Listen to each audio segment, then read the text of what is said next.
Bachelors கூட ஈஸியாக செய்கிற மாதிரி ஒரு சூப்பரான ரெசிபி தாங்க காமிக்கிறேன். இதுக்கு ஒரு தயிர் எடுத்துக்கிட்டேன், ஒரு கப் போல்.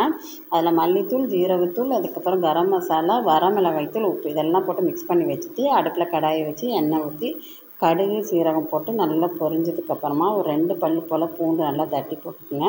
நிறைய அளவு செய்கிற மாதிரி இருந்தால் அதுக்கு தகுந்த மாதிரி நீங்கள் போட்டுக்கோங்க. பெரிய வெங்காயம் கொஞ்சம் கூட கட் பண்ணி போட்டுக்கேன், சின்ன வெங்காயமும் போடலாம். இது நல்லா வதங்கினதுக்கப்புறமா கொஞ்சம் கருவேப்பிலை போட்டுக்கோங்க. என்கிட்ட கருவேப்பிலை இல்லை, அதனால் நான் போடலை.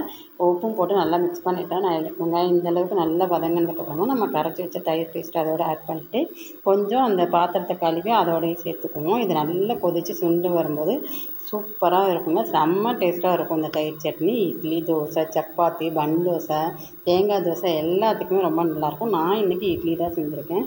ரொம்பவே அட்டகாசமாக இருக்கும். கடைசியாக கொத்தமல்லி தழை தூவி இறக்கிடலாங்க. இந்த ரெசிபி உங்களுக்கு பிடிச்சிருக்குன்னு நினைக்கிறேன்.